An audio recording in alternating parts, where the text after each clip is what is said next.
Hier is ons handskrif vir die dag. Ons het 'n hele ander groep letters wat ons vandag maak.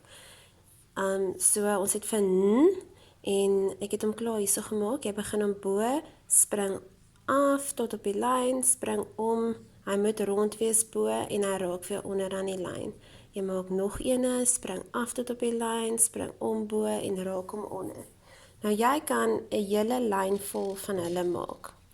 En onthou, ons is nog nie so bekommerd om hulle bo te laat raak nie, solank hulle net onder aan die lyn raak. Dan het ons vir M, hy lyk amper soos N, hy begin ook bo en spring tot onder, spring om rond tot af en spring weer op dieselfde lyn terug en hy gaan ook weer om tot op die lyn.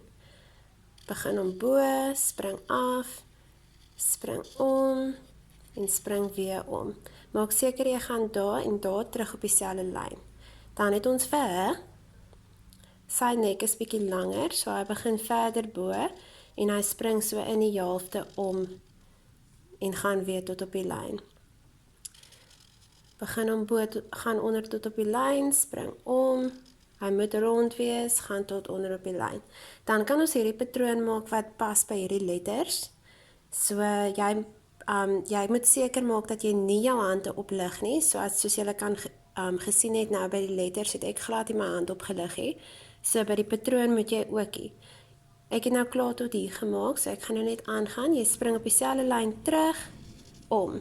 Spring op dieselfde lyn terug, maak hom rond bo, raak hom onder.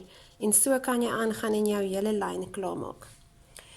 Dan gaan ons ook bietjie oefen om nommers te skryf. So heel eers het ons vir nommer 1, onthou jou vingerspasies. Nommer 1 is lekker maklik.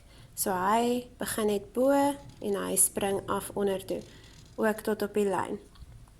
Nommer 2, maak seker dat jy hom reg maak. Hy het 'n ronde gesig bo, hy gaan lank af tot onder en hy het 'n reguit streep, 'n lang voet waarop hy staan. Maak jou vingerspasie rond bo, gaan af tot onder en sy reguit voet. Dan het ons vir nommer 3. Die idee by nommer 3 is dat hy bo en onder dieselfde grootte is. So kyk maar, probeer om sy twee ronde gedeeltes dieselfde grootte te maak. So jy maak jou vingerspasie, maak bo en maak onder. En kyk dat jy daar in die middel ook op dieselfde lyn gaan. Bo en onder. En dan kan jy hierso weer jou patroon maak.